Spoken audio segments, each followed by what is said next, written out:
যেই সমস্ত তারকা দিয়ে আমরা লক্ষ্য করেছি সেগুলো বিক্ষিপ্ত আকারে জমিনের মধ্যে পড়বে। এমনি ভাবে আল্লাহ পাক রব্বুল আলামিনের পক্ষ থেকে ঘোষণা আসবে, আরেকটা আওয়াজ দিয়ে দাও।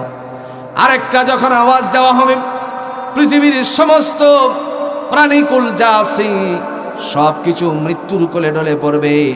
আমার ভাইরা, যেই সিংহাটা দেওয়া হবে, যেই বাঁশিটা দেওয়া হবে, অগণিত ছিদ্র, যতগুলো প্রাণী দুনিয়াতে আল্লাহ পাঠিয়েছেন সমস্ত প্রাণীর জন্য ছিদ্র করা আছে। এক একটা প্রাণীর জন্য এক একটা ধ্বংসের আওয়াজ। সবচেয়ে বড় ছিদ্রটা মাঝখান দিয়ে যেটা বেরিয়ে আসছে সেটাই হলো মানব ধ্বংসের আওয়াজ। এখানে তাফসীর ইবনে কাসির আসছে, এই ধ্বংসের আওয়াজটুকু যখন বেরিয়ে আসবে সমস্ত কিছুই মৃত্যুর কোলে ঢলে পড়ে যাবে।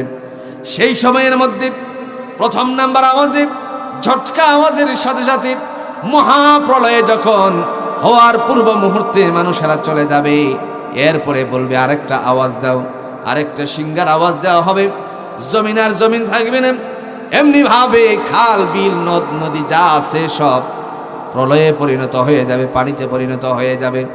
মানুষগুলো ভাসতে থাকবে, মানুষগুলো ভাসতে থাকবে। একটি পর্যায়ে আল্লাহ বলবেন আরেকটা আওয়াজ দিয়ে দাও। আরেকটা আওয়াজ দেওয়া হলো।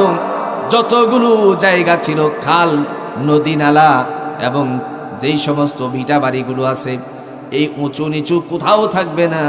মহান আল্লাহ বলবেন সবকিছু সমতল ভূমিতে পরিণত হয়ে যা। আল্লাহর পক্ষে সম্ভব কিনা? কথা কন্যাকে সম্ভব কিনা? সমতল ভূমিতে পরিণত হয়ে গেল।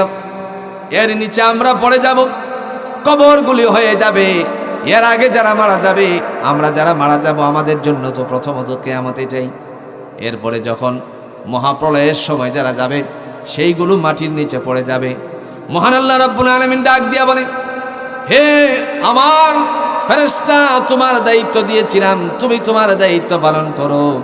দায়িত্ব পালন করার আল্লাহর হুকুম আসলে পরে দায়িত্ব যখন পালন হতে শুরু করবে, এমন সময় আল্লাহ পাক রব্বুল আলামিন ডেকে বলেন, হে মালাকুল মউত আজরাইল, সামনে অগ্রসর হও। সামনে অগ্রসর হলো, বলল কে আছে দুনিয়ার জমিনে আমার কাছে একটু ব্যক্ত করো।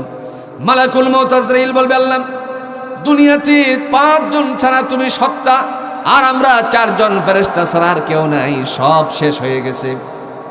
কে কে আছে? আমি। মালাকুল মউত ডাক দিয়া বলে, আমি আছি।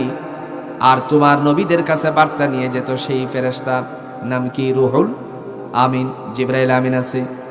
আরেকজন ফেরেশতা হলো মিকাইল, যিনি পৃথিবীর জমিনকে সজীব রাখার জন্য দায়িত্ব নিয়েছিলেন, বৃষ্টি দিয়ে জমিনের উর্বরতা বাড়াবে সেই